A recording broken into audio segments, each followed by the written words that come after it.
हम लोग जो जीवन में धर्म के नाम पे कुछ कर रहे हैं या अपने जीवन को अच्छा करने के लिए जो कर रहे हैं, हमारे हिंदुस्तान में बहुत ज़्यादा धर्म हो रहा है।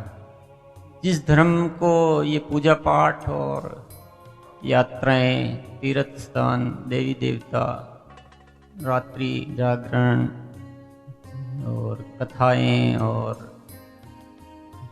यज्ञ और जो भी मेले और ये बहुत सारी जो चीज़ें हो रही है ना, ये काफ़ी मात्रा में होती है हिंदुस्तान में। आप सब सहमत हैं? हर गली गली में, हर चौराहे पे कुछ न कुछ कार्यक्रम चलता रहता है। हम सब भी इन चीज़ों से बहुत गहरे से जुड़े हुए होंगे। हमारे आसपास भी बहुत कुछ चलता रहता है। दुनिया भर के तो यहाँ गुरुजी है, आश्रम है, मंदिर और मस्जिद और इनकी तो कोई शायद जितनी जनसंख्या नहीं है उससे ज़्यादा ये मिल सकते हैं। गलत कह रहा हूँ क्या? क्योंकि हर एक के घर में अलग अलग होता ही है और बाहर वाले अलग होते हैं और रोज बढ़ रहे हैं। ये आदमी नहीं बढ़ते हैं, उससे ज़्यादा मंदिर मस्जिद बढ़ जाते हैं।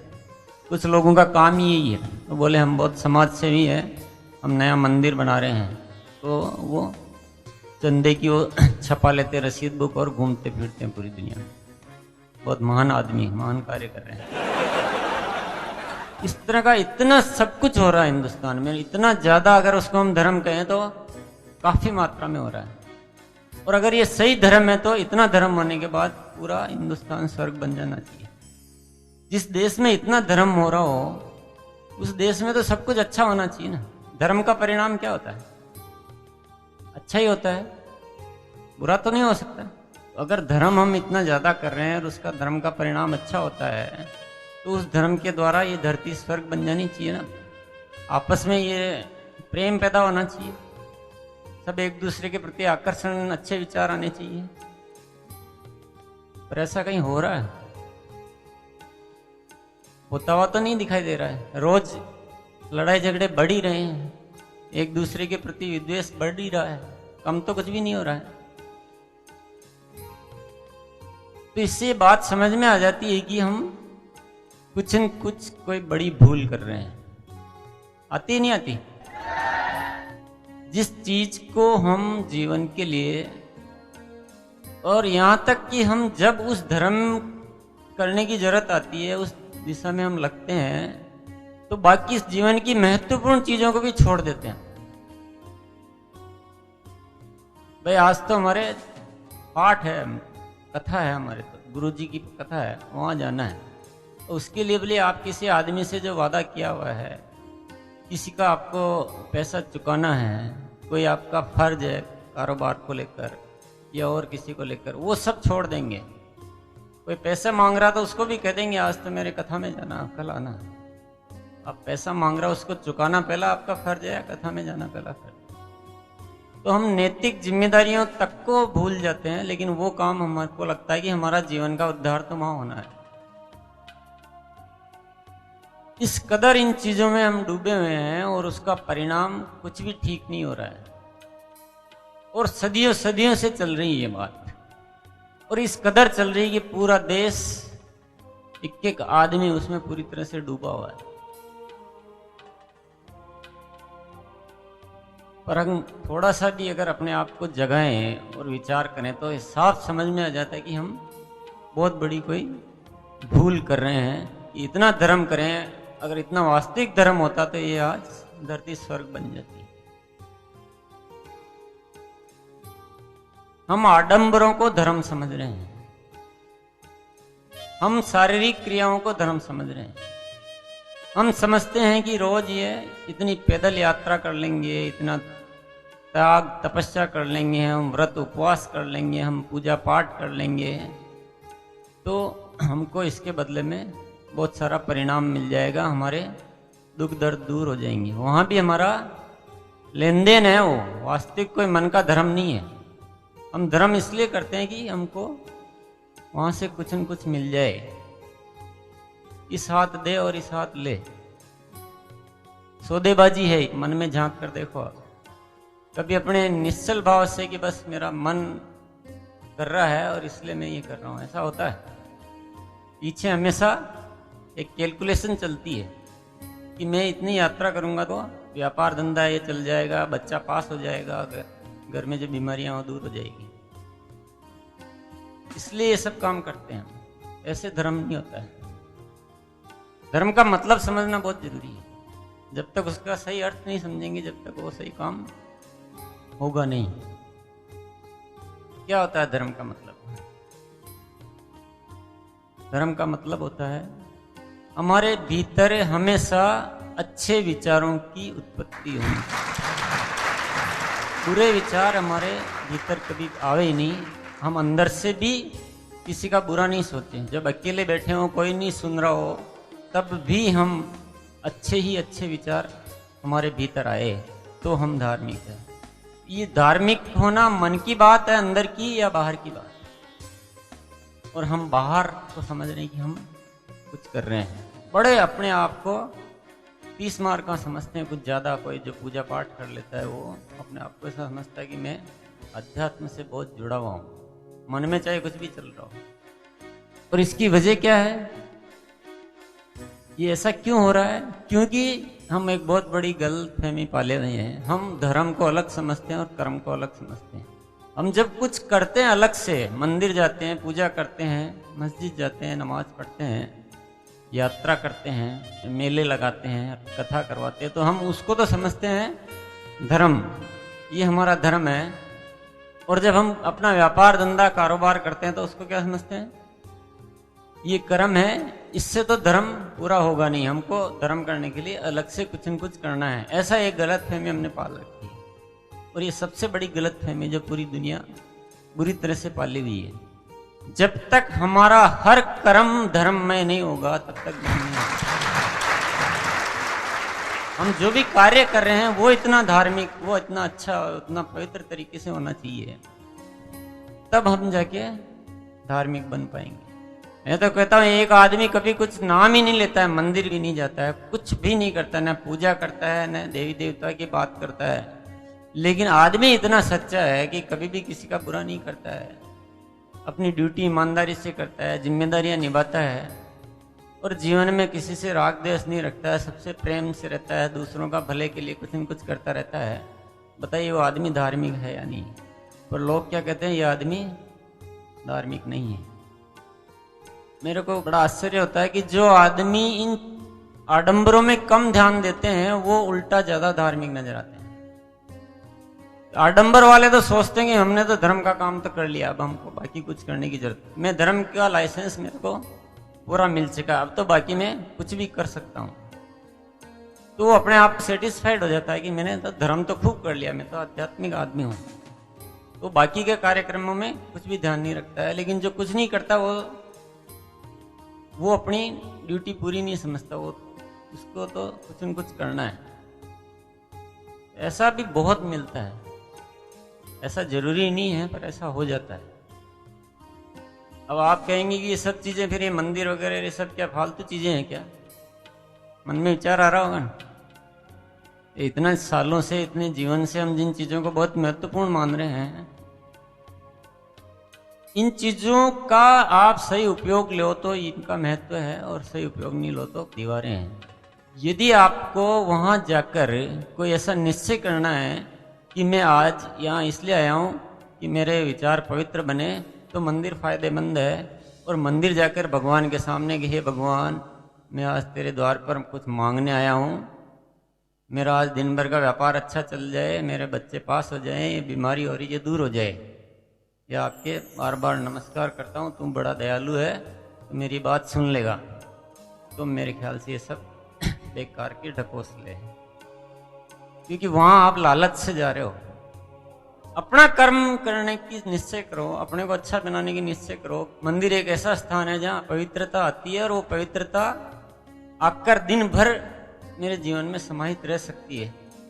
वो मंदिर इसलिए बनाए गए। मंदिर वहाँ मांगने के लिए नहीं बनाए गए, भिखारियों के जैसे वहाँ भगवान के सामने मांगते रहें, हे भगवान तू बड़ा दयालु है और मैं बड़ा नादान हूँ, मैं तो अज्ञानी हूँ, मेरे पापी हूँ, मैं नीच हूँ, मेरे को कुछ भी नहीं आता है, बस तू बड़ा दयालु है जो मेरा कल्याण कर देना। और मेरा ही कल्याण मत करना, मैं तेरी और पूजा करता हूँ, अर्चना करता हूँ, इस पूरे जगत का कल्याण कर देना, सब सुख शांति से भर देना इस जगत को। परमात्मा देखता है कि मैंने तेरे को इंसान बनाकर इस दुनिया में भेजा था कि इसमें कुछ कर्म कर, जिम्मेदारी ले और इस दुनिया को ठीक कर, इसलिए तेरे को धरती पर भेजा। तू फिर आके और मेरे को ये सारे काम अपने सौंप रहा है।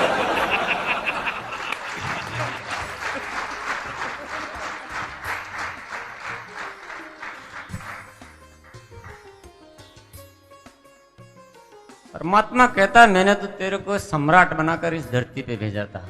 अगर भिखारी बनाना होता तो मैं तेरे को जानवर बनाता, इंसान नहीं बनाता। पर तू तो वहां जाकर भी भिखारी बन गया। मांगने की आदत तेरी छूटी नहीं।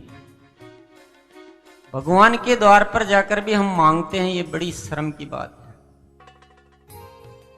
कि हे भगवान मुझे ये दे दे, हे भगवान मेरा ये कर दे। ये स्थान तो इसलिए बनाए गए हैं कि हम अपने आप को रोजाना पुनः स्मरण कर सकें कि नहीं कल भी कहीं कहीं मैं चूक गया था। अगर वो काम आप घर पे भी कर सकते हैं तो आपके लिए वो भी मंदिर है। उस स्थान का इतना महत्व तो नहीं है। मंदिर इसलिए है कि यहाँ अगर दिन भर अच्छे लोग जाएंगे, अच्छा काम होगा तो वहाँ वाइब्रेशंस बहुत अच्छी रह सकती है।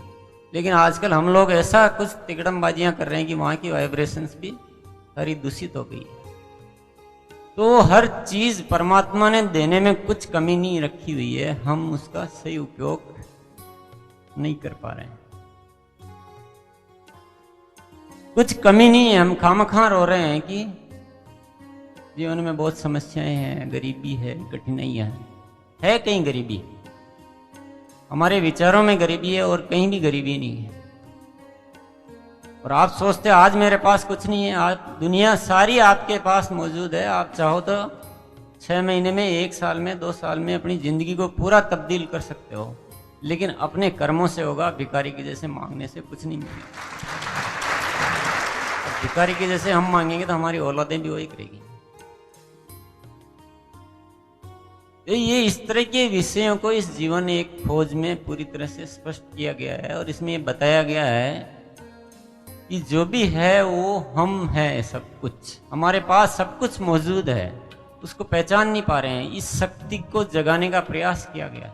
आप ही इस जगत के रचयिता हो। एक आदमी के जब विचार अच्छे हो जाते हैं तो वो इस पूरी सृष्टि में पता नहीं क्या क्या कर देता है। इंसान वो का वही है, वही हाथ पैर पांव सब कुछ सेम, पर विचार अच्छे होते ही वो अकेला एक आदमी इस धरती के लिए पता नहीं क्या कर देता है। और जब विचार अच्छे नहीं हो पाते हैं, हम दुनिया की भीड़ में ऐसे खो गए कि हम अपने अस्तित्व को ही भूल गए। बहुत एक इंसान में बहुत शक्ति है और इंसान को इस तरह से बनाया गया है। परमात्मा की इतनी कृपा है कि वो अपने अच्छे विचारों से इस पूरी दुनिया को आकर्षित कर सकता है। इस दुनिया को जैसे चाहे मोड़ सकता है और जैसे चाहे बना सकता है। बहुत ताकत है आप सब में, पर आपको प्योर बनाना पड़ेगा। पहले शुद्ध नहीं बनाएंगे, अपने महत्व को भूल जाएंगे। और दुनिया में दूसरों को महत्व इतना ज्यादा दे दिया हमने और खुद को हम कमजोर समझते हैं। हमेशा यही सोचते रहते हैं। इसलिए सबसे पहला चैप्टर है धारणाएं। धारणाएं कह दो, सिद्धांत कह दो। पूरी जिंदगी हमारी किस बेस पे चलती है? धारणाओं के बेस पे चलती है।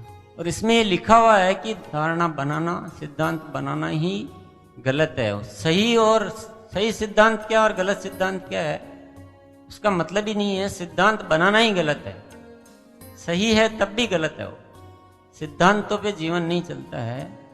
जीवन प्रतिदिन एक खोज है। आपको सब कुछ दिया है ना, अपनी सोच दी है, ये दिया है, इसको काम में क्यों नहीं लेते? अब मैंने कह दिया है कि हाउ टू डू बुक पढ़नी चाहिए।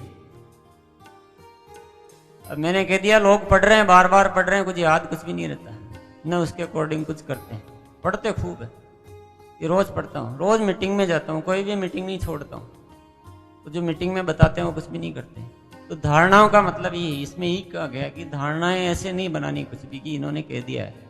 अपने सारे एनालिसिस के बाद, प्रयोग के बाद, ऊपर नीचे विचार के बाद फिर उस चीज को अपनाना है। धारणाएं तो गलत भी हो सकती है और सही भी हो सकती है, लेकिन सही धारणा भी बिना उस पर काम किए अपना विवेक को काम में लिए हुए बना लेंगे तो वो धारणा भी गलत है, चाहे आप पूरी दुनिया उसको कह रही कि अच्छा है, पूरी दुनिया कह रही है कि वो अच्छा है, फिर भी हो सकता है वो गलत हो। इस बात पे आपको आश्चर्य हो रहा होगा। पूरी दुनिया कहती है कि बड़ों से आशीर्वाद लेना चाहिए, आप भी मानते हैं लेना चाहिए, तो मैं कहता हूं ये गलत है बात। आशीर्वाद आप मांग ही रहो, बड़ों से मांगना ही हुआ ना कि आशीर्वाद दे दो मेरे को, तो मैं कहता हूं मांगना है ही गलत। बिल्कुल बड़ों का सम्मान करना चाहिए।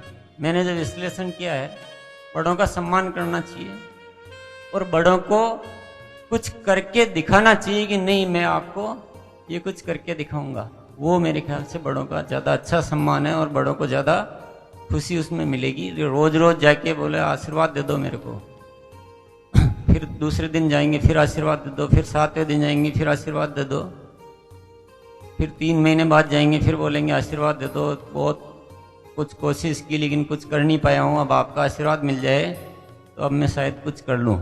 तो क्या खुश होगा बड़ा? बड़ों को दुखी करने के लिए उनसे आशीर्वाद मांग रहे हो हम।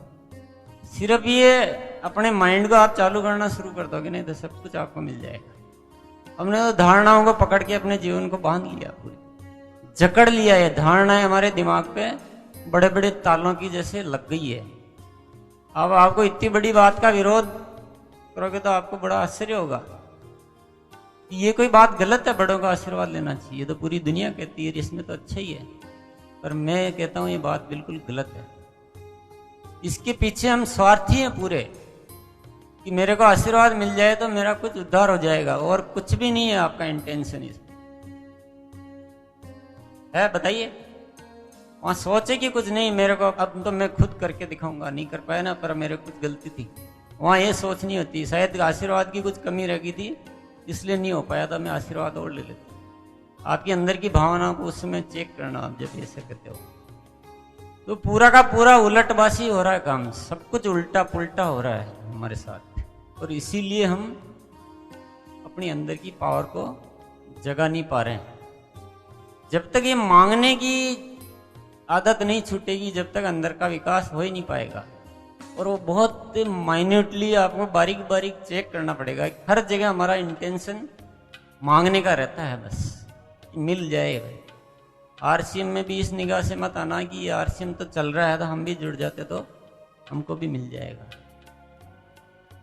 कुछ नहीं होने वाला ऐसे, कहीं भी कोई पूरी दुनिया में कहीं भी चले जाओ ऐसा कुछ मिलने वाला नहीं है, और ऐसे इसलिए हमको ये जीवन मिला भी नहीं है। सबके लिए अच्छा सोचो और ऐसा कुछ कि दूसरों के लिए हम क्या कर सकते हैं, तब ये जीवन चलेगा। अपने लिए जीना भी कोई जीना है। और कम से कम आरसीएम एकेडमी के सभी स्टूडेंट से मैं कह देता हूँ आज के बाद कोई भी आपस में पाँव छूने का सिस्टम बिल्कुल बंद कर दो। इसकी कोई आवश्यकता नहीं, कहीं भी इसका कोई उपयोग भी नहीं है। पाँव छुइए आप घर में, बड़े बुजुर्ग है, क्योंकि वो हमारी कल्चर है। संस्कृति के विरोध में जाना भी कोई अच्छी बात नहीं है, उसमें तो आप बिल्कुल वैसे कहलाएंगे कि ये अभद्र आदमी है। तो वो भद्रता नहीं खोनी है। बड़े बुजुर्ग रिश्तेदार वो एक कल्चर है, उसको हम इस तरह से इग्नोर नहीं कर सकते हैं। बाकी हमको आपस में कोई पाँव छूने की कोई जरूरत नहीं है, इससे कुछ अच्छा भी नहीं हो रहा है। ये गलत परिपाटी सी चल पड़ी, इसमें फिर हम चूक जाते हैं। कुछ लोगों का अहंकार बढ़ा देते हैं बिना मतलब का। तो ये धारणाएं वाली बात समझ में आ गई आपको? आप इस बुक को अब इस निगाह से और पढ़ते रहना। किताबों को भी काम में लेना आना बहुत जरूरी है। जब तक हम उसको अपने दिल में उतार के उस पर सोचेंगे नहीं, मंथन नहीं करेंगे, एक्सपेरिमेंट नहीं करेंगे, ऐसा नहीं बाहर जाके फिर हम ये वो कोई धारणाओं वाली बात करने लग जाएंगे। अभी उठे थोड़ी देर बाद फिर वो कोई कहानी आ जाएगी, आप आशीर्वाद दे दो। हर चीज को एक बार विपरीत सोचकर आपको देखना है, इसके प्लस पॉइंट खुद को सोचने हैं। और मैं तो कहता हूँ अगर कोई कुछ विशेष आपको करना है, विशेष बनना है, तो जो दुनिया करती है और आपको लगता है कि ये काम करना आवश्यक नहीं है, इसके बिना भी आराम से काम चल सकता है, तो वो काम करो ही मत। थोड़ा दुनिया के अलग ही चलो आप, जब तक कि बहुत जरूरी नहीं हो। सारी दुनिया बर्थडे पार्टी मनाती है ना, तो आप उससे तो कुछ बिगड़ता था नहीं मनाएंगे तो अलग चलो। आप नहीं मनाते हमारे बर्थडे नहीं, हमारे तो हर दिन बर्थडे है, हर दिन दिवाली है, हर दिन होली है।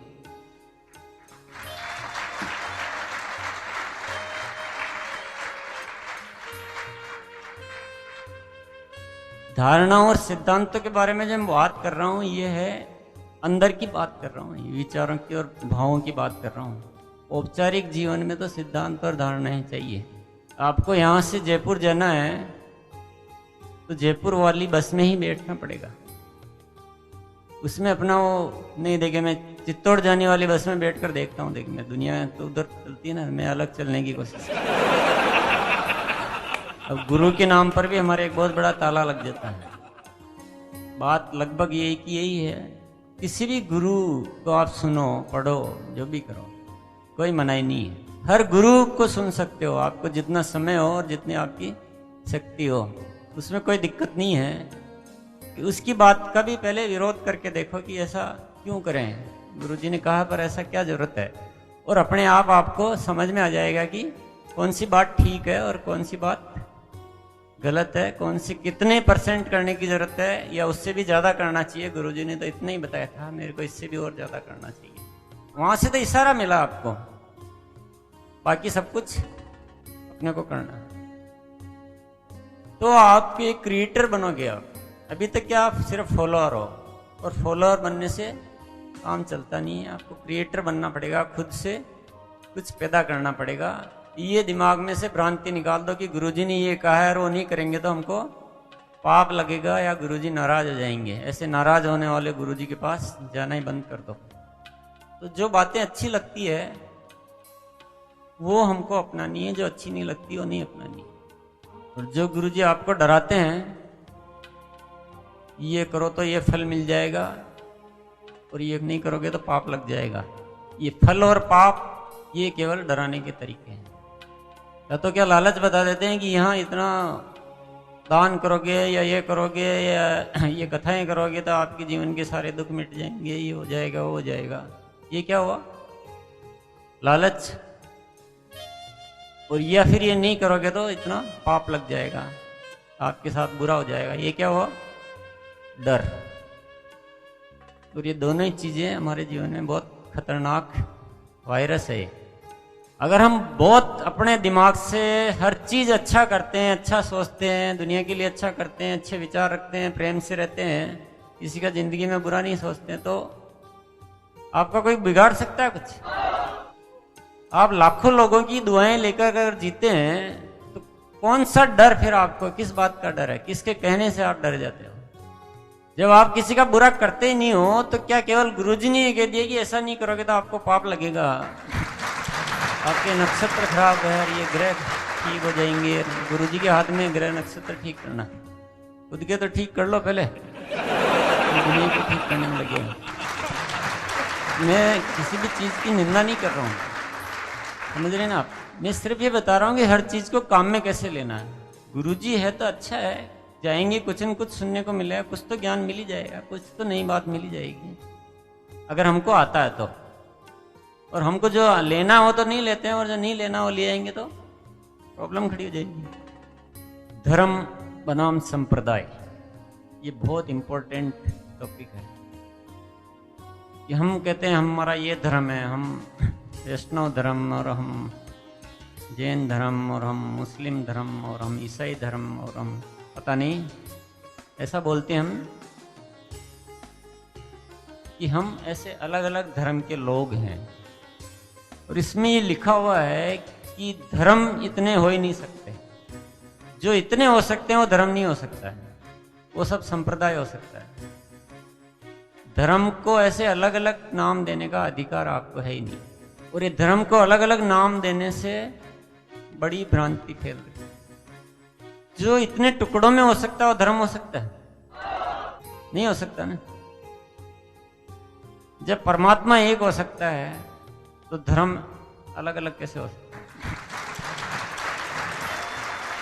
अब बीच में गुरु अलग अलग हो गए, तो गुरुओं के नाम पे हमने क्या कर दिया, बंटवारा कर दिया। बंटवारा करके उन पे इतनी अटूट श्रद्धा आंख बंद करके कर ली।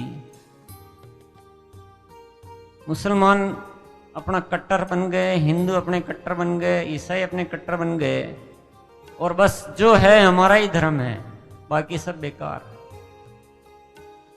तो ये धर्म को अलग अलग समझने से क्या हुआ, कट्टरता आ गई, और कट्टरता आने से लोगों को उकसाना आसान हो गया। ये बस धर्म तो हमारा ही है, बाकी सब पाखंड है, तो उनको खत्म करो और पूरा इस धर्म को धरती पर फैलाओ, दूसरों को सबको खत्म कर दो। ये कहानी बनते बनते आज ऐसा एक जहर घुल गया हमारे जीवन में कि हम आपस में लड़ाने के लिए सबसे अच्छा तरीका क्या हो गया, धर्म के नाम पे। ये धर्म के नाम अलग अलग रखते हुए इस लड़ाई को खत्म करने की कोशिश करते रहेंगे जब तक कुछ भी नहीं हो सकता। इनको संप्रदाय रहने दें और धर्म को केवल हम एक ही शब्द रखें कि मानव धर्म, तो ये लड़ाई झगड़े खत्म होंगे। यदि व्यवस्था ही चलती रहेगी। सबसे बड़ी समस्या है कि जो लड़ाने की एजुकेशन देते हैं उनको हम क्या बोलते हैं, ये तो हमारे इस धर्म के महान संत है, संत पुरुष। पूरे हिंदुस्तान में ये इनकी सभाएं होती है, इनके बहुत अनुयायी हैं। उनको इतना ऊंचा स्थान दे देते हैं और उनकी बातों को इस कदर मानने लग जाते हैं कि वो लड़ाने और उकसाने में, हमको अंदर ही अंदर पता ही नहीं चलता हम क्या कर रहे हैं। अपने धर्म के लिए हम जान भी दे सकते हैं। आप जान क्या दे सकते हो, आप सबसे बड़ा पाप कर रहे हो। इस किताब में जो बहुत सारी चीज़ें लिखी हुई है जो मैं बता रहा हूँ, इसमें आप ये दुनिया भर की चिंताएं मत पाल लेना आप कि अब मैं कैसे करूँगा, इतनी बड़ी दुनिया का सब कुछ ठीक कैसे करूँगा, या सब जाके बाहर जाके और सब इसके विरोध में या कुछ काम करने लग जाओ। आप इस झंझट में मत पड़ जाना कहीं भी। आपको सिर्फ अपना रवैया ठीक रखना है, बस अपने विचारों को ठीक करना है। अपने को ये धर्म भीरू या धर्म कट्टरता इसमें नहीं पड़ना है। अपने को उनके कहने से कभी लड़ना झगड़ना नहीं है। अपने को ठीक होना, बस खुद को, दुनिया को ठीक करने में ज्यादा उग्र मत हो जाना। प्रयास अंदर ही अंदर करते रहना है, जैसे अपन कर रहे हैं अभी। अपन ये प्रयास कर रहे हैं ना अंदर ही अंदर से ताकत। RCM बिजनेस द्वारा एक परिवार बना रहे हैं, जीवन एक खोज के द्वारा दुनिया में बात पहुंचा रहे हैं, अपने साथियों को बैठकर एजुकेशन दे रहे हैं। और ऐसा नहीं कि अपन कहीं चौराहे पे जाके और सारी अपन सबको उकसाने लग जाएं और फिर इस चिंता में भी पड़ जाएं कि बहुत कोशिश कर रहे हैं, कुछ हो ही नहीं रहा है। अगर हम एक एक खुद ठीक हो जाएंगे तो पूरी दुनिया।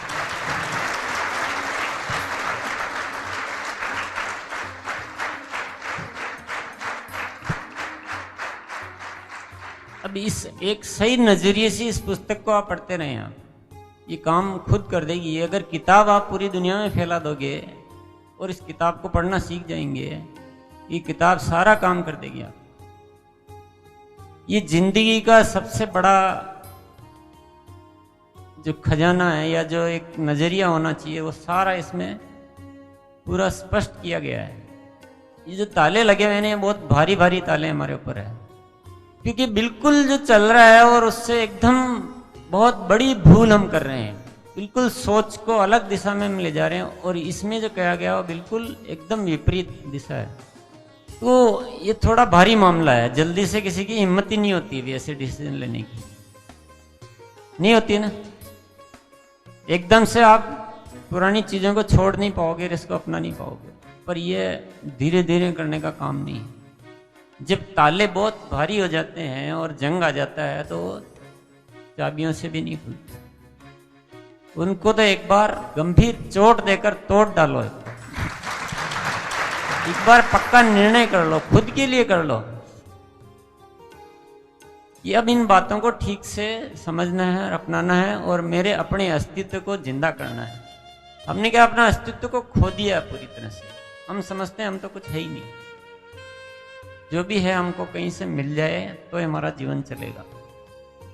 और ये इसी सोच की वजह से हमारा विकास ही रुक गया। सारा विकास जब ही शुरू होगा जब हम अपने अस्तित्व को जिंदा करेंगे, अपनी पहचान बनाएंगे, अपने विचारों के द्वारा कुछ अभिनव सोचेंगे, कुछ क्रिएट करेंगे हम।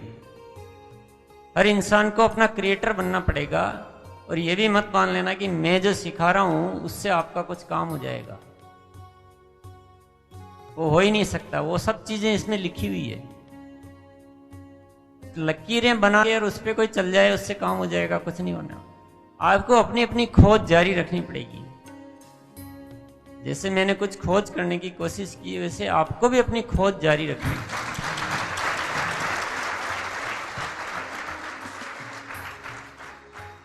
आपके विचार है, एक बार उनमें से ये धारणाएं हटाओ तो सही। आपके विचार जैसे ही चालू होंगे सब कुछ निकलेगा, सब उपजेगा। और दुनिया से थोड़ा अलग चलने की कोशिश करो, जहां चल सकते हैं,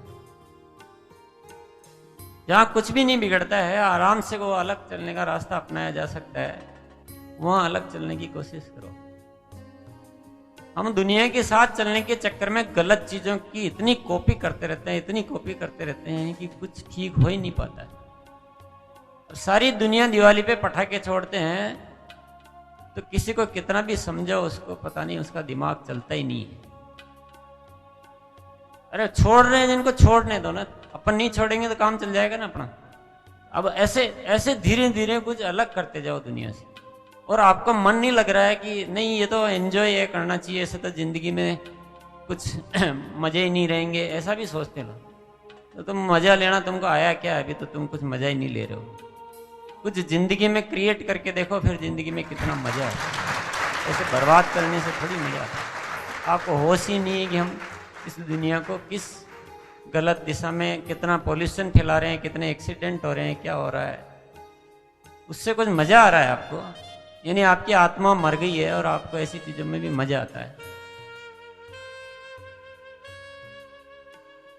ऐसे आत्मा को मारो मत, आत्मा जिंदा रहने चाहिए। और हमें क्या हिम्मत नहीं होती कि पूरी दुनिया कर रही है तो हमें अब पता नहीं, मैं अलग सोचता हूँ ठीक नहीं होगा। ये सबसे बड़ी बीमारी है हमारे ऊपर। मैं तो कहता हूँ ज्यादातर चीजें वो सब गलत है जो पूरी दुनिया कर रही है। ज्यादातर चीज 90% गलत हो रहा है। अब लोग 31 तारीख को पता नहीं रात रात भर बाहर जा रहे हैं, कर रहे हैं। मेरे को कुछ समझ में आज तक नहीं आ पाया कि इसके पीछे लॉजिक क्या है। पुराना साल को विदाई दे दी, नया साल आ रहा है और बड़ा सेलिब्रेट कर रहे हैं, जैसे कोई पिछले साल में बहुत कोई अच्छा पुण्य कर लिया हो, उसका सेलिब्रेशन मना रहे हैं। करने के लिए जीवन में बहुत कुछ है, कुछ क्रिएट करो, कुछ अच्छा सोचो। उस दिन बैठ के कुछ अच्छा प्लान बनाओ कि नहीं इस साल 10 लोगों का मेरे को अब जीवन सुधारना है, मैं 20 लोगों को टेक्निकल अचीवर पे कैसे पहुंचा सकता हूँ, उसके लिए प्लानिंग करता हूँ। ये नया साल आ रहा है, 2009 आया था, इस 2009 को विशेष बनाना है। इसमें अभी RCM बिजनेस को ऊंचाई पर ले जाना है और जो भी लोग सफल नहीं हो रहा उनको सफलता के मुकाम पर, ऊंचाइयों पर ले जाना। ये तो कोई नए साल की कुछ बात है। इसमें आनंद नहीं आता है क्या? इसमें मजा नहीं आता है ऐसा सोचने में? तो मजा लेना आना चाहिए ना। मजा पता नहीं किन चीजों में ले रहे हैं हम, बर्बादी में मजा ले रहे हैं। तो दुनिया को करने दो ना, दुनिया कर रही है तो आप भी उसमें चले गए। ये कौन सी बात हो गई? भीड़ मत बनो आप। ये कोई भेड़ों की भीड़ नहीं है जो जिधर सारी भेड़े जा रही उधर ही हमको ही जाना है। ये भीड़ है ना, हमको बर्बाद करके रख देगी। हमको अपनी पहचान बनानी है। हमको ऐसा कुछ बनना है कि लाख हजार करोड़ आदमी भी खड़े हो तो आपका चेहरा अलग नजर आए, आपका प्रकाश अलग जगमगाए।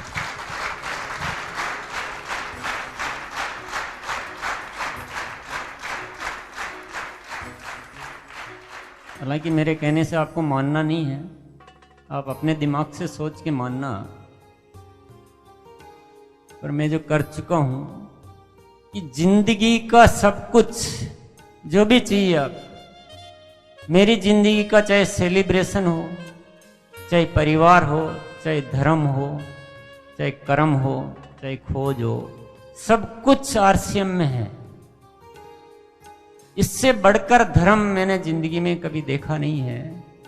और इससे बड़ा सेलिब्रेशन, इससे बड़ी अचीवमेंट, इससे बड़ी उपलब्धि, इससे बढ़कर प्यार, सब कुछ है इसमें। मेरे को तो इससे अलग की कहीं कोई जरूरत ही नहीं है। मेरे को कोई कहता है कि आज आपने क्या किया, बर्थडे पे क्या किया, 31 दिसंबर को क्या किया, दिवाली पे क्या किया, होली पे क्या किया, मेरा हर पल पल इसमें इतना आनंद है, इतना सब कुछ है। मेरे को कहीं किसी चीज की कोई जरूरत ही नहीं होती। आप भी अपने दिमाग से सोचना और सब कुछ आरसीएम आरसीएम आरसीएम। जो आपको गीत सुनाया था कि हम हो गए तेरे आरसीएम, हर सोच में हर बात में बसता हमारे आरसीएम।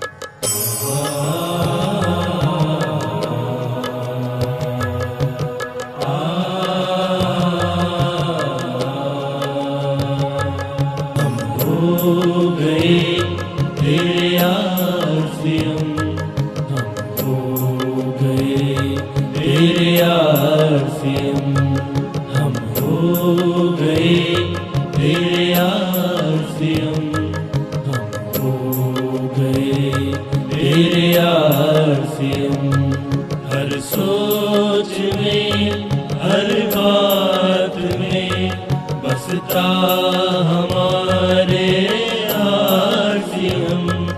हर सोच में हर बात में बसता हमारे आरसीएम।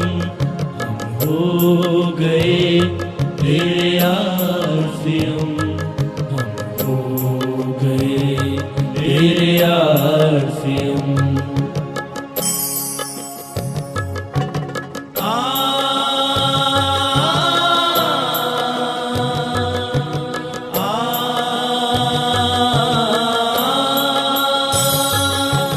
हर पल अब तू ही रहता, हर एक ख्याल में। पल अब तू ही रहता, हर एक ख्याल में। जिंदगी गुजरेगी अब ये तेरे संग हर हाल में। हर ख्वाब जीवन का सजेगा साथ तेरे आरसीएम। हर ख्वाब जीवन का सजेगा साथ तेरे आरसीएम। हम हो गए तेरे आरसीएम, हम हो गए तेरे आरसीएम।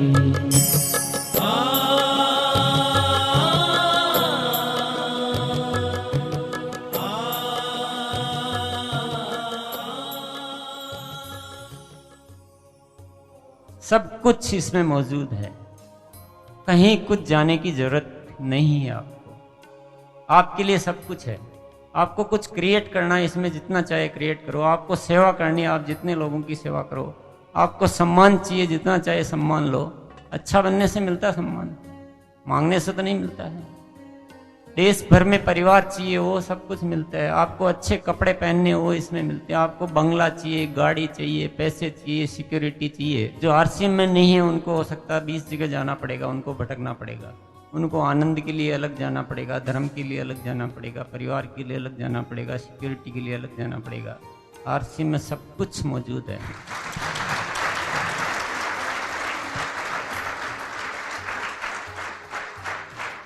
तो अपने दिमाग से खूब सोचना, ठोस निर्णय लेना और आरसीएम में किस तरह से चलना है वो।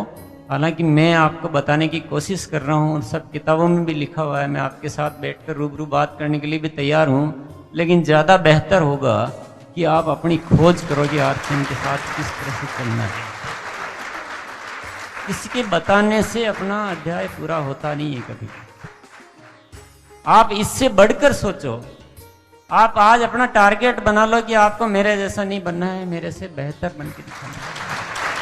आप एक बार लक्ष्य तो बनाओ, सब कुछ मिलेगा।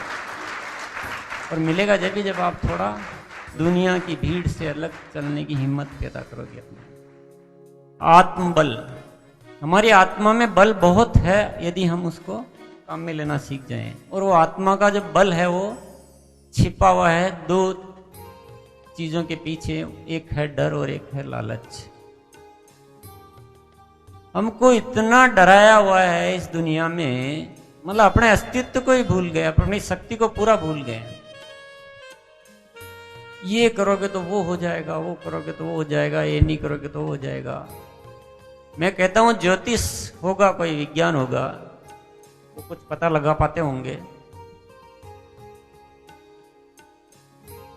और वो सही बताते होंगे। मैं ये भी नहीं कहता हूं कि वो गलत बताते होंगे, पर दो सत्य तो पक्के हैं कि सारे ज्योतिष सही नहीं बता पाते हैं।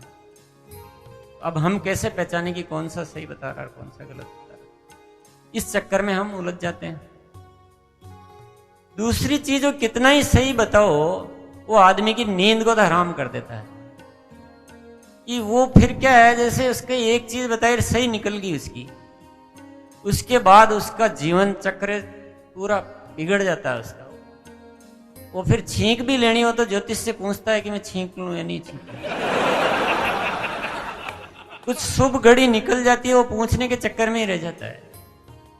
जो निर्णय लेने का समय ही निकल जाता है, और वो पहले के पूछ के करूंगा मैं तो, कि वो कहेंगे तो ये किया था तो बहुत नुकसान हो गया मेरे। अरे नुकसान क्या होता है? नुकसान क्या, तुम्हारे पास है क्या जो चला जाएगा? खाली हाथ आए और खाली हाथ जाना है। ये जो दुनिया के खेल तमाशे, इसको नुकसान समझ रहे हो? 2 पैसा आज आ गया ज्यादा तो क्या हो गया, और 2 पैसा चला गया तो क्या हो गया? आग लग गई तो लग गई, क्या है? ये तो सब कुछ होना ही है ना। तो वो केवल उस आग के बचाने के, नुकसान को बचाने के चक्कर में, कुछ गलत नहीं हो जाए उसको बचाने के चक्कर में हम इन चक्रों में पड़ जाते हैं, इतने भारी उलझ जाते हैं कि कितना ही सही ज्योतिष तो सही बता रहा है, लेकिन हमारा पूरा कार्यक्रम बिगड़ जाता है, नक्शा बिगड़ जाता है आदमी का। होता है नहीं होता है? मैं ये नहीं कह रहा हूं ज्योतिष गलत है, ऐसे ये मेरा मैटर ही नहीं, ये सब्जेक्ट ही नहीं अपना। अपने तो ये मान के बैठो ना कि गलत था, एक दिन तो ऊपर जाना ही है और खाली हाथ जाना है। तो ये तो सब खेल तमाशे है। थोड़ा ज्यादा मिल जाएगा तो भी ठीक है, रहेगा आनंद से तो रहे, अपने मस्ती से। उन चक्करों में कहां पड़े? और उन चक्रों में पड़ते आपका हिसाब किताब ही मन हो जाता है।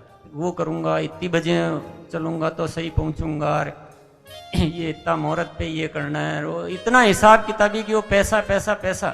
ज्योतिष पे जाता आदमी सिर्फ पैसे के लिए या कुछ परिवार के कुछ कामों के लिए, बस। ये क्या है? ये बंद करो। ये मैं तो कहता हूं भले ही वो आदमी ज्यादा पैसा कमा लेता है, पर वो क्या सुखी है क्या? आप तो ये देख लो। और अपने को सुखी होना है या पैसा कमाना है? तो सुखी होना तो ये सब चक्करबाजी बंद करो। अपनी आत्मा की शक्ति को जगाओ। और आपको अगर ये नहीं आता तो मैं आपको एक बहुत बड़ा ज्योतिष बताता हूँ। मैं भी ज्योतिषी हूँ, तो मैं जो बताऊंगा बिल्कुल पक्का है, मेरी ज्योतिष को कोई नहीं कर सकता है।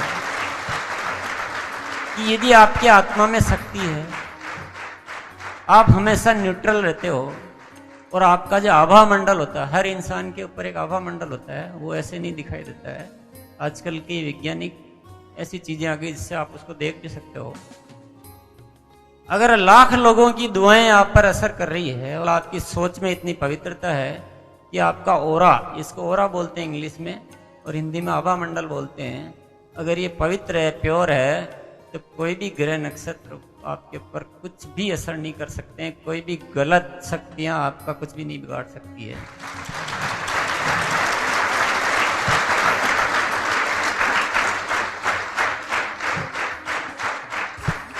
ये एक पक्का ज्योतिष है। दूसरा ज्योतिष ये है कि नक्षत्र में ताकत है जो आपके जीवन को प्रभावित करते हैं।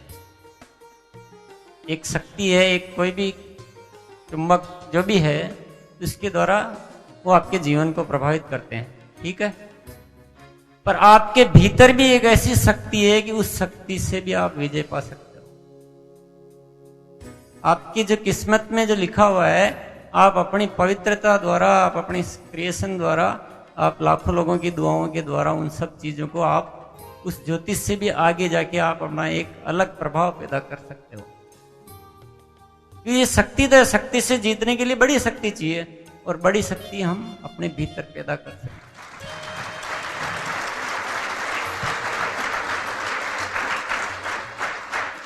और तीसरी बात यह है कि डर डर के जीने से कुछ मिल जाए वो सब बेकार है, और निडर होकर जिए, मस्ती से जिए, और थोड़ा बहुत कुछ चला भी जाए तो वो जीवन ज्यादा आनंददायक है।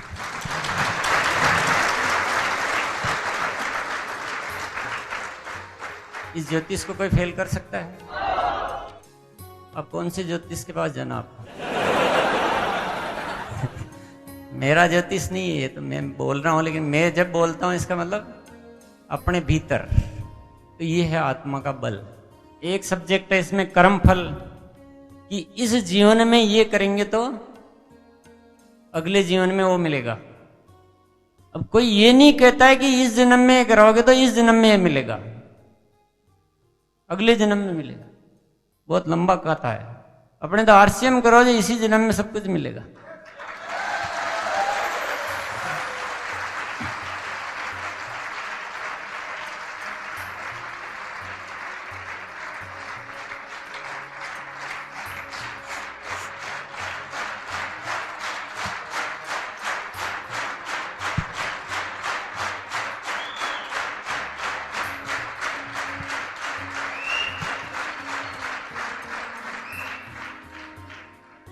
जब भी कोई लंबी कहानी बताता है कि ऐसा करोगे तो अगले जन्म में मिलेगा, वहीं समझ लो कि ये पाखंड है ही। और अभी का जीवन तो सुधार लें पहले। अभी का तो सुधारा नहीं, अगले जन्म में सुधारने में लग गए। अभी तो कुछ है ही नहीं, खाने के पता नहीं, कुछ अच्छा कुछ जीवन में कर नहीं पा रहे हैं, बच्चों को पढ़ा नहीं पा रहे हैं, और अभी अगले जन्म की सोच रहे हो। तो ये मैं कहता हूं, न अगला जन्म न अभी का जन्म। ये सौदेबाजी बंद करो। ये मिलेगा इसलिए ये कर रहा हूं, ये सौदेबाजी है, और ये सारे आपके जीवन का आनंद को खत्म कर देती है। आपके जीवन में अपने आप कुछ विचार, ऐसी इच्छाएं पैदा होनी चाहिए कि नहीं, मेरे को ये अच्छा लगता है इसलिए मैं कर रहा हूं, इसमें आनंद आता है तो इसलिए कर रहा हूं, तब उसका आनंद मिलेगा। मैं आरसीएम बिजनेस इसलिए नहीं कर रहा हूं कि आरसीएम बिजनेस करूंगा तो मेरे को अगले जन्म में स्वर्ग मिलेगा या अभी ये मिलेगा। मेरे को तो इसमें आनंद आता है इसलिए मैं कर रहा हूं। मेरे को तो परमात्मा ने ये इतनी शक्ति, इतनी सोच, ये सब कुछ दिया है, और मेरे को एक ही बात सोचती कि इतना जो परमात्मा ने दिल खोल के दिया है कि जब चाहो जो चीज पैदा करने की ताकत दे दी है, तो इसको मेरे को साथ में लेकर नहीं जाना है, इसको उपयोग में यहाँ लेकर जाना है, इसलिए मैं करता हूँ। इसलिए नहीं कि ये मिल जाएगा, ये हो जाएगा। वो करने में मजा है, नहीं तो हिसाब किताब लगाने लग जाऊं कि इतने लोगों का भी ट्रेनिंग दे रहा हूँ, इतना मेरा 2 दिन बिगड़ गया, इसकी बजाय तो ये करते तो बहुत कुछ कर लेते। ऐसे हिसाब किताब लगा रहे। इसमें मेरे को आनंद आ रहा है, मेरे को इसमें आनंद है कि मैं एक आम आदमी को ऊपर उठाकर खास इंसान बना सकूं, ये मेरे आनंद है। मैं इसलिए तो ये कर्म फल के चक्कर में मत पड़ो कि ये बस इतना करेंगे तो ये पड़ेगा। अच्छा लग गया, जीवन में मजा आए भाई। और बिना इस हिसाब किताब के करोगे तो बहुत तो अच्छा होगा, रोज कुछ नया नया होगा। अपने लिए ज्यादा ये चक्करबाजी में नहीं पड़ोगे, ज्यादा चिंता भी नहीं रहेगी आपको, क्योंकि आपको फिर आप मस्ती से करोगे। तो हुआ तो बहुत अच्छा है, और नहीं हुआ तो भी मजे। अपन ने तो कोई कमी नहीं रखी, तो उसका भी एक आनंद है। और जब आनंद से करते तो कार्य की क्षमता कई गुना बढ़ जाती है, तो कई गुना बढ़ जाती तो अपने आप कार्य अच्छे तरीके से होते। और जब हिसाब किताब जैसे ही बंद होता है ना, तो अपने आप बहुत अच्छे अच्छे विचार परमात्मा आपको अपने आप भेजता है। आप एक बार सोच के तो देखो, सिर्फ ये जैसे ही विचारों में ये लाना शुरू करो आप कि आनंद के लिए करना है, बस अब अपने को तो मजे लेना है, बाकी की जिंदगी आनंद लेना है और मजे लेना है, और ये दुनिया का प्यार प्राप्त करना है। तो जितने ज्यादा लोगों का अच्छा कर सकूं उतना करूं। फिर आप जो अभी आपको लगता नहीं कि मेरे को कुछ नहीं आता है या इतना नहीं आता, वो सब कुछ आने लग जाएगा। ये विचार और इस पे काम करना शुरू करोगे तो आपकी कैपेबिलिटी कई गुना हो जाएगा, आप सोच ही नहीं सकते, वो सब कुछ मिल जाएगा। ये है कर्म फल वाली बात। इसके बाद एक चैप्टर है इसमें स्वर्ग। स्वर्ग में भी वही बात है कि जब मरोगे तो स्वर्ग या नरक मिलेगा आपको, क्योंकि अभी के स्वर्ग का रास्ता किसी के पास नहीं है, तो अभी के स्वर्ग की कोई बात ही नहीं करता है। आप बताइए मरने के बाद क्या होगा? वापस कोई जन्म ही मिलेगा ना, अपन वापस इंसान बन के धरती पे आ जाएंगे? नहीं आएंगे? पता नहीं है। मरने के बाद मान लो अपन मान लेते हैं कि इंसान बन के वापस आएंगे, तो वापस कहानी तो एक ही शुरू होगी ना। फिर उस समय भी यही कहेंगे कि मरने के बाद स्वर्ग मिलेगा।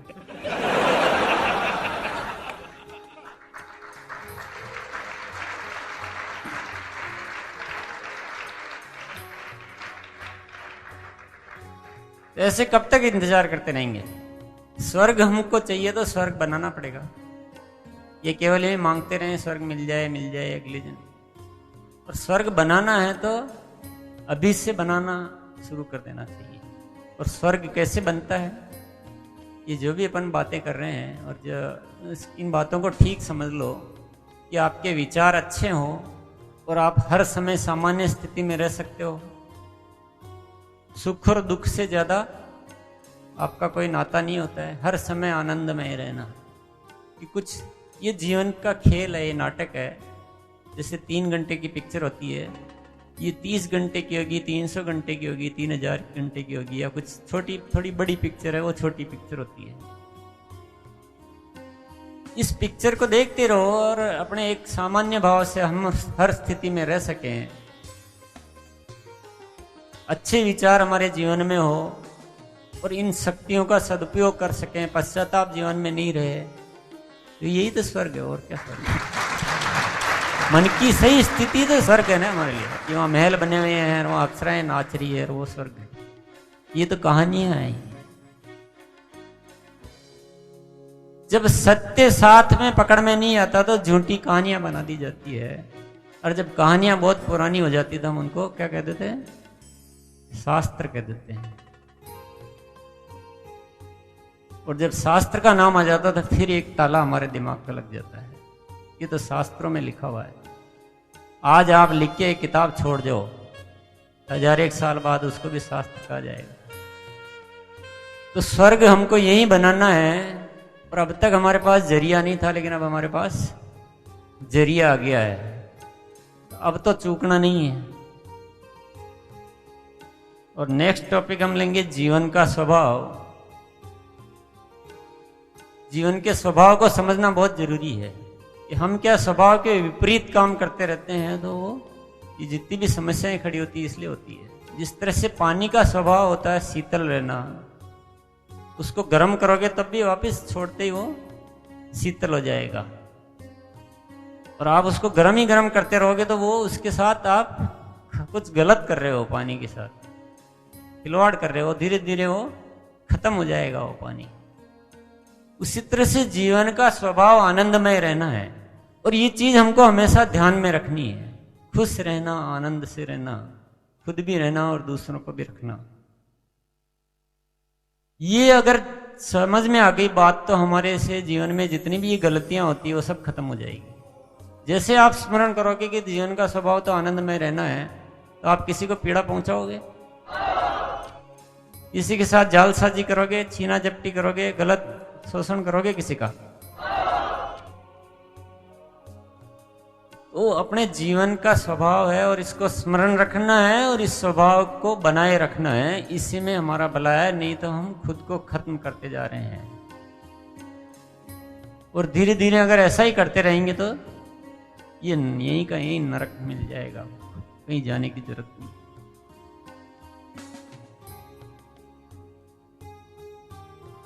ये हमारे से क्रोध आना, किसी के साथ गलत कर लेना, किसी को धोखा दे देना, किसी का लाभ छीन लेना, किसी का शोषण कर लेना, ये सब इसलिए होता है कि हम अपने स्वभाव को भूल जाते हैं। ये हमारे स्वभाव में नहीं है, ये स्वभाव के विपरीत चीजें हैं। और ये कोई आनंद देती नहीं, ये चीजें किसी को भी देती है।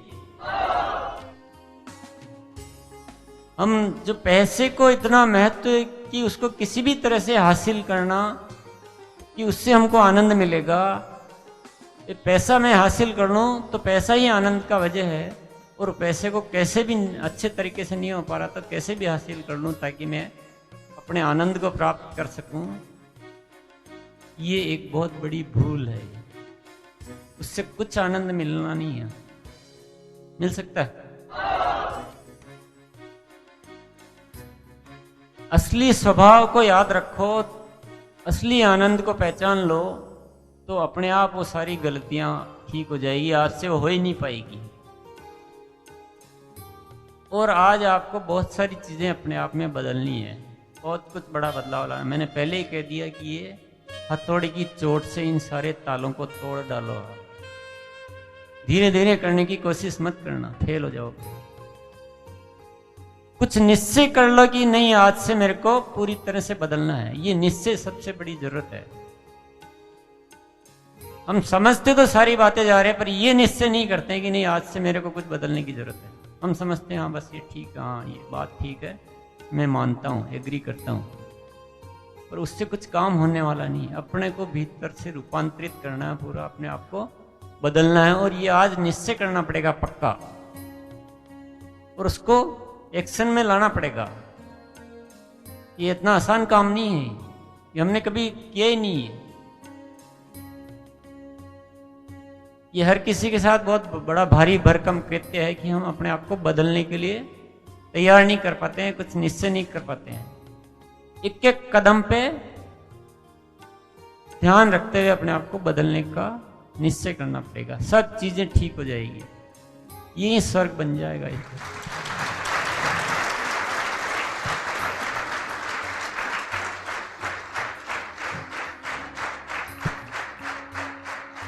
परमात्मा का भी इसमें एक टॉपिक है। परमात्मा को किस किस ने देखा? किसी ने नहीं देखा। और परमात्मा को किस किस ने महसूस किया? अगर हम आंखों से देखने वाली बात करें तो परमात्मा को किसी ने नहीं देखा है, लेकिन मन की आंखों से महसूस करें तो हर समय उसका एहसास आपको हो जाएगा। और वही प्रयास हमको करना चाहिए। हम मन की आंखों से महसूस करने का प्रयास तो बिल्कुल नहीं करते हैं, और इन आंखों से देखने का प्रयास करते रहते हैं विभिन्न रूपों में।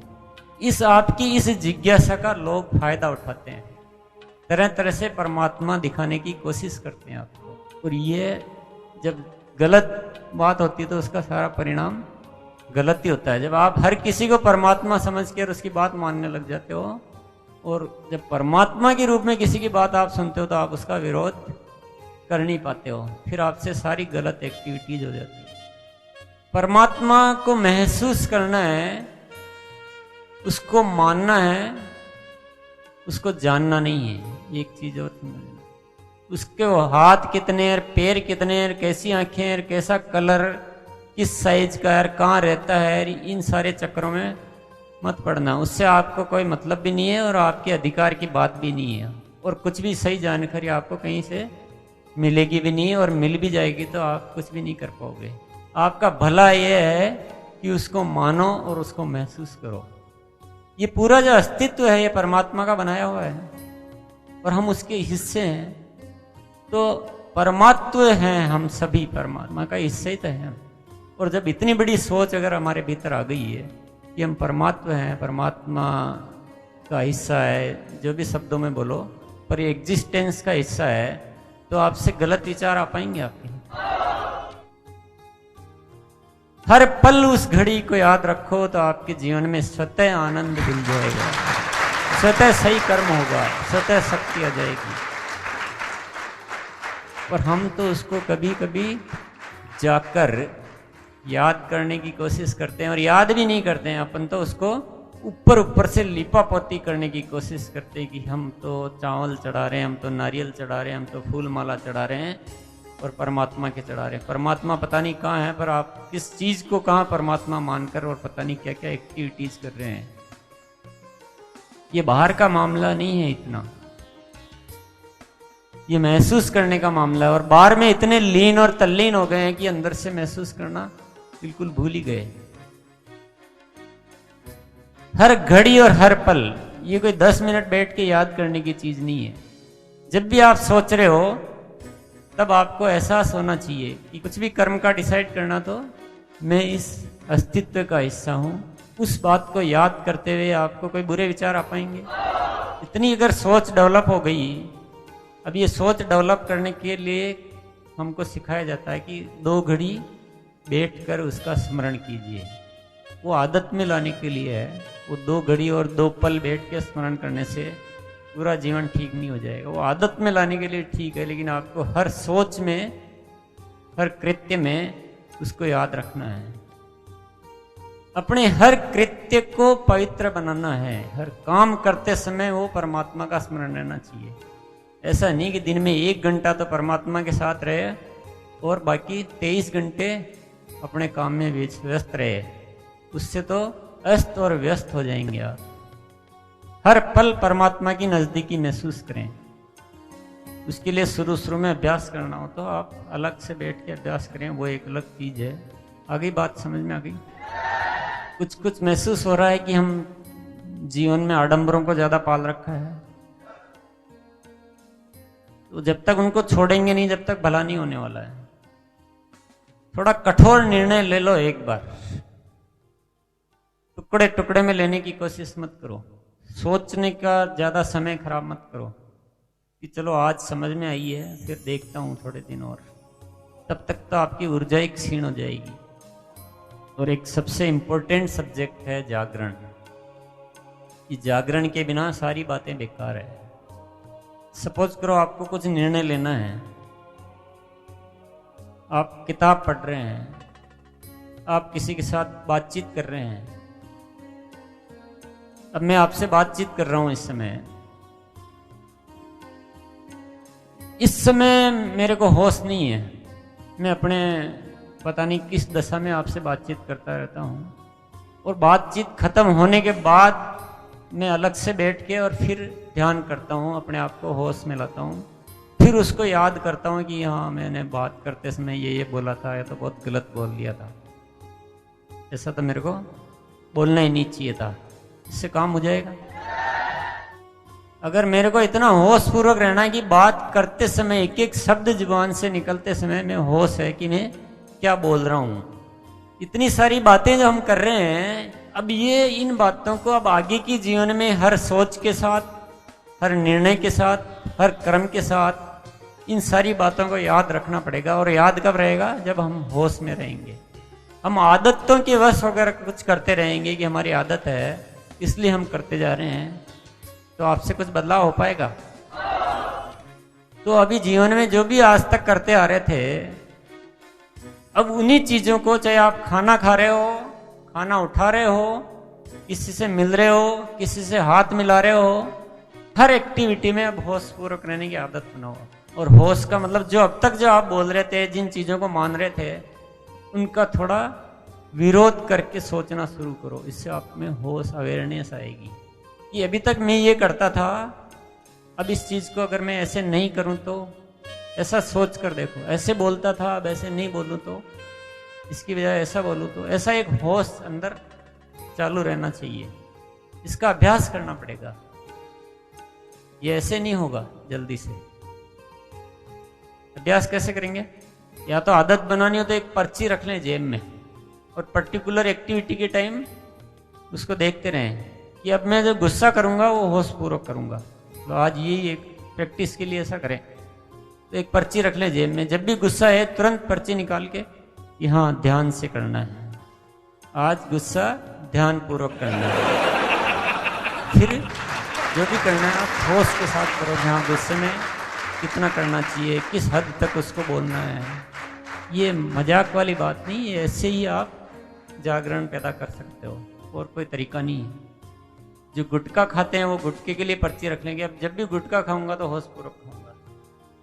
होश पूर्वक का मतलब फिर उसमें से आप जेब में से पुड़की निकालेंगे, उसको खोलेंगे। हमेशा ध्यान रखो हाँ कैसे कैसे चल रहा है काम, और किधर ध्यान नहीं होना चाहिए, उसी पे ध्यान होना चाहिए। फिर थोड़ा सा निकाला उसमें से, उसको देखा, एक पीस छोटा है, इसके अंदर इसमें कितना जहर है, इसमें कितना स्वाद है, उसको फिर जीभ पे रखो। फिर सोचो हाँ जहर धीरे धीरे अंदर जा रहा है, शरीर को खराब कर रहा है। ऐसे होश पूर्वक करो काम को। कर सकते हैं? कौन कौन गुटखा खा सकते हैं ध्यान पूर्वक? इतना ध्यान से अगर करेंगे तो कुछ गलत काम हो पाएगा आपसे? ध्यान से करेंगे तो गुटखा खा पाएंगे, ध्यान से करेंगे तो सिगरेट पी पाएंगे, ध्यान से करेंगे तो शराब पी पाएंगे, ध्यान से करेंगे तो आप क्या गुस्सा कर पाएंगे? गुस्सा नहीं करना है, ये चिंता छोड़ दो। गुस्सा खूब करना है पर ध्यान से करना है, और गुटखा भी खूब खाना है पर ध्यान से खाना है। बातें भी करनी है तो ध्यान से करनी है। भले वो ध्यान की वजह से बातें आधी रह जाए चलेगा, कम बातें कर लो, पर जो भी करो ध्यान से करो। और जैसे मेरे से जैसे अटक अटक के भी बोलना शुरू कर दोगे तो भी चलेगा, और जो भी है ध्यान से बोलो, उससे कोई फर्क नहीं पड़ता है। आपको बुरा नहीं लग रहा कि बीच बीच में सोचने लग जाता हूँ? लगता बुरा? कोई किसी को बुरा नहीं लगता है। अपने हर चीज ध्यान पूर्वक करो, जब ये सब चीजें ठीक हो पाएगी।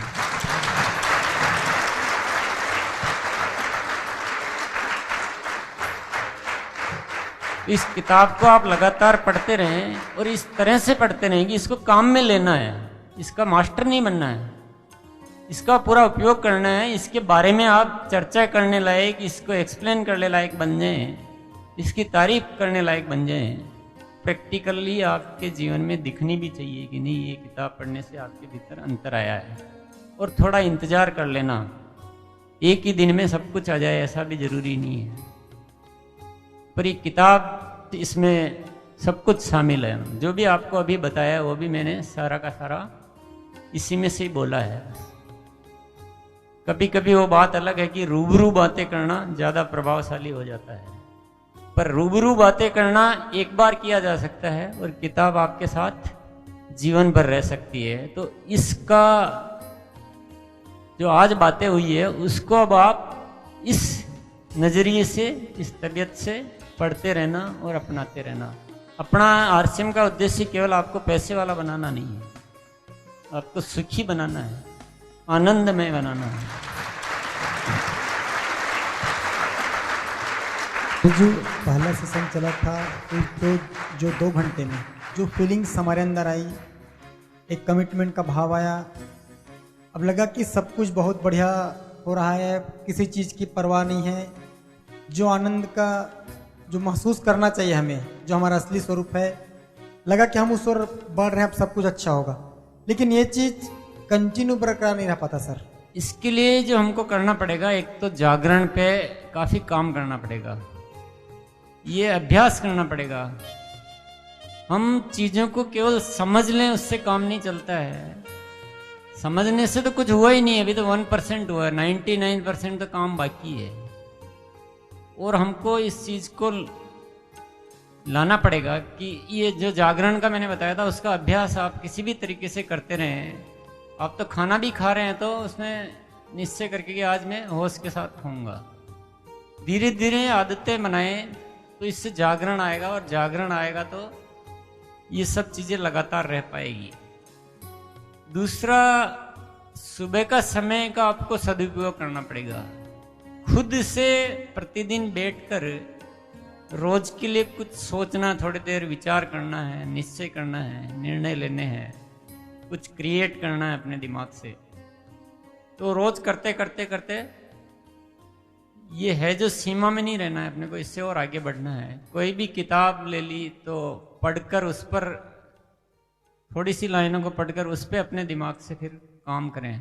तो रोज काम करेंगे तब रोज लगातार रह पाएगा। कि आज समझ लिया इससे हो जाएगा, इस समझने से तो कुछ भी नहीं होगा। समझने से तो हम एग्री हुई है कि हाँ ये बात ठीक है, करना तो सारा बाकी है। तो इसलिए अपने को सक्रिय भूमिका निभानी पड़ेगी इसमें। ये आज हो गया, आज मीटिंग में आ गए तो ये अपना काम पूरा हो गया, अब जैसे पहले चल रहे थे वैसे चले जाएंगे, तब नहीं होगा। आप जीवन एक खोज की अगर बहुत तारीफ कर रहे हैं लेकिन आपके एटीट्यूड में कोई चेंज नहीं आया तो आपकी तारीफ बेकार है। आपको झलकना चाहिए आपके गतिविधियों से, आपके सोचने से। तो ये थोड़ा करते करते करते करते एक दिन अपने आप, मतलब हर दिन आपकी प्रोग्रेस होनी चाहिए। आज से कल बेहतर होनी चाहिए। आज से कल कमजोर हो रहे हैं तो यानी काम अधूरा है। जितना आज है उससे कल और बेटरमेंट आना चाहिए उससे।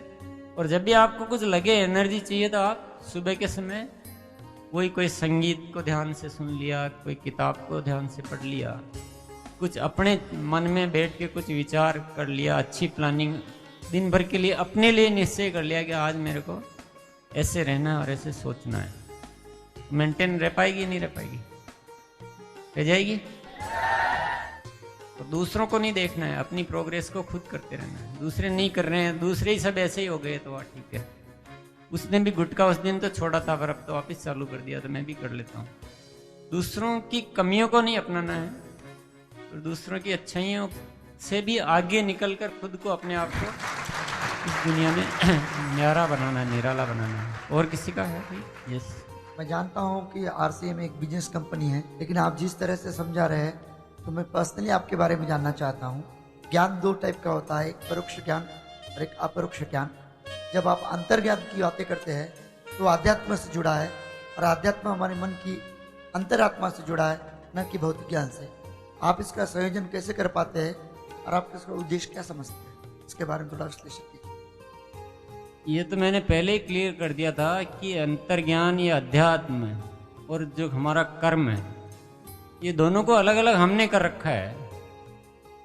और मैं तो मिलाने की बात कर रहा हूँ कि हर कर्म में अध्यात्म आना चाहिए, हर कर्म में अंतर्ज्ञान आना चाहिए। कि आप बिजनेस भी अंतर्ज्ञान के द्वारा क्यों नहीं करते हो? बिजनेस में भी हम जब प्लान भी दिखा रहे तो हमारे मन में विचार होने चाहिए कि किसी इंसान का कैसे भला करना है। इसलिए नहीं कि अपना डाउनलाइन बढ़ानी है, उसको कैसे भला करना है, उसको कैसे जीवन में आगे बढ़ाना है। वो अंतर्ज्ञान की बात हुई, और इधर कर्म हुआ, बिजनेस हुआ।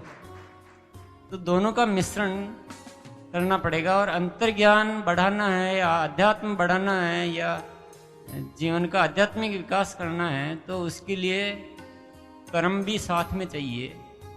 अगर मैं आपको ये केवल उपदेश देता रहूं और आत्मा और परमात्मा की बातें करता रहूं और जीवन कैसे चलाना है इसकी पूर्ति नहीं करेंगे तो काम पूरा हो पाएगा? जब तक पेट नहीं भरेगा, जब तक अध्यात्म की बात आएगी दिमाग में। अच्छा, आपको मैं अध्यात्म तो को सिखा दूं, लेकिन जीवन जीने का कोई तरीका नहीं है कि कारोबार कैसे चलाएंगे, गृहस्थी कैसे चलाएंगे। तो उस गृहस्थी चलाने के लिए फिर हम उल्टे सीधे काम करेंगे तो यात्रा पूरी हो पाएगी?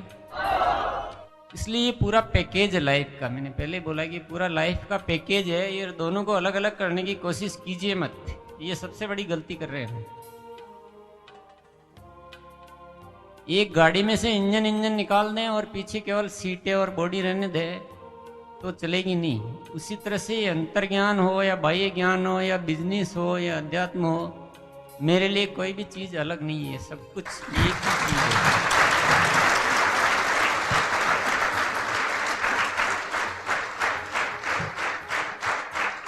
इसके बिना अंतर्ज्ञान भी कुछ काम का नहीं है, और बिजनेस में अंतर्ज्ञान नहीं हो तो बिजनेस भी कुछ काम का नहीं है।